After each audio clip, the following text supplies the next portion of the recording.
It has been a December in Iowa like we have not experienced before when it comes to the weather. Coming up this week on The Insiders, damage like this in December has those concerned about the changing climate demanding immediate change. A former Iowa Republican governor is now part of an effort pledging to do something. Terry Branstad will join us. He'll explain why he signed a letter urging Iowans to support a carbon dioxide sequestration pipeline, even if it could run right through their property. And he also shares his advice for his former boss. Hear what he says Donald Trump should talk about and what he should not. From your local election headquarters, this is The Insiders with Dave Price. You might remember A River Runs Through It. It was the title of a movie that Robert Redfield directed 2 decades ago. Now for Iowans, it could be a carbon sequestration pipeline that could run underneath it. There are actually 2 separate multi-billion-dollar proposals here. Texas-based Navigator CO2 Ventures wants a 900-mile pipeline to go through 36 counties. But this is the other one. It's 700 plus miles. It's a proposal from Ames-based Summit Carbon Solutions. Businessman Bruce Rasteter is behind this one. This pipeline would take the carbon dioxide produced as a byproduct from things like ethanol and fertilizer. It would go through 30 Iowa counties, joining the pipeline that then would also run through the Dakotas, Nebraska, and Minnesota. CO2 is captured from industrial sources such as ethanol, fertilizer, or power plants. Compressed CO2 is transported through pipelines. CO2 arrives at the injection site in North Dakota and is injected approximately a mile below ground. Finally, CO2 is stored in highly researched geologic formations, where it will stay safely for millions of years. So that is part of the explanation in the company's video. Now, the goal overall is to keep that extra carbon deep into the ground, not up there into the air. Humans and animals already produce much more carbon these days, which researchers say contributes to some of these changes in the climate. Now, Terry Branstad, the country's longest ever serving governor and the former U.S. ambassador to China, is now working on behalf of Summit Carbon Solutions. Here's why the former governor says he's involved.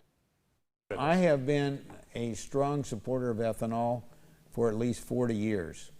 Played a key role when I was in the legislature, lieutenant governor, and governor.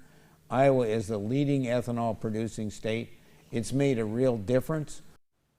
Now, Branstad makes the argument that the pipeline could have 2 significant benefits. It could make ethanol more attractive as a fuel source in the years ahead, and it could help the environment. This would make ethanol carbon neutral or even carbon negative, because when you raise corn, it takes carbon dioxide out of the air, and if you don't release carbon dioxide when you're producing ethanol. And I just feel this is really important. The ethanol industry has done a lot for Iowa. It's improved the market for corn. It's increased the value of farmland in Iowa, and it's created a lot of jobs. So, and Bruce Rasteter is a longtime friend of mine. He's been a real innovator. He actually went down to Brazil and built a couple of corn-based ethanol plants in Brazil. All of their ethanol plants had been sugarcane based, but he has the most efficient ethanol plants in the world, the lowest carbon footprint of any. And he's selling ethanol from Brazil to California because they have this low carbon requirement. This way, these 5 Midwestern states, Iowa, Nebraska, Minnesota, North and South Dakota, would be able to sell our ethanol to states that have these low carbon requirements. And we see this is the direction I think things are going to go with the concern about global climate change.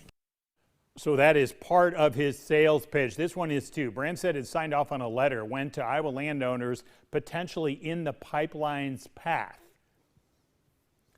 In it, he lays out his commitment to ethanol that he says he's had for the past 40 years, but he warns people that the state's corn is under attack. Now, he points to one group in particular here, the Sierra Club, and he says that if the Sierra Club succeeds in opposing this pipeline idea. It would be devastating to numerous industries across Iowa, including ethanol and including corn. We have thousands of miles of pipelines that have been built in Iowa over the years, and they've become better and better and more efficient and careful in the way they do this. They also compensate the farmers whose land it goes through. They give them a fair compensation for what they do. And the goal here is to work with the farmers and to try to do this as much as possible on reach an agreement with the farmers as to where it would go and how deep it would be and things like that, and protecting tile lines and all that kind of stuff. So they're having, in Iowa, they've already had a hearing in every county, and they're doing this in the other states. I don't think the laws in the other states require a hearing in every county, but they're trying really, and the people involved in this, Bruce Rastatter and the other people, have an agriculture background, and they have worked closely with farmers, and they're partnering with 31 ethanol plants, 12 of them from Iowa, and trying to do this in a way that will work for not only the ethanol plants, but also for the farmers, and protecting the value of their land. And frankly, if we don't do this, we could see the internal combustion engine become something of the past. And with that, all those ethanol plants we have in Iowa would go away, and the market for Iowa corn would be dramatically reduced, since over half of it now goes to ethanol production. So this is very important for the future of ethanol and for the future of Iowa corn growers and the land value of Iowa farmland. You saw what the conversations went like and the struggles back when the Keystone Pipeline was being talked about, when you're dealing with landowners here. So, I mean, you're going to have people who aren't willing to agree. Well, I think that would be very few, because I think once the facts are shared with people, they will see that it is economically beneficial to them, and that for the long-term market for what they produce on their land, this is critically important as well. So I think they'll be able to reach a voluntary agreement with most farmers, and we'll see where it goes from there. But that's an encouraging sign. And even with the Keystone Pipeline, which was much more controversial than this because it was oil, and this is carbon dioxide. So if you really, the unlikelihood of a leak, you have all kinds of carbon dioxide in the air anyway, and they have a way to detect that quickly and repair it.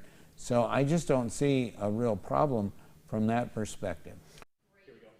Now, the Sierra Club urges people to oppose the two pipelines that could go through Iowa. The group, which focuses on environmental issues, called this pipeline concept a, quote, false climate solution, end quote.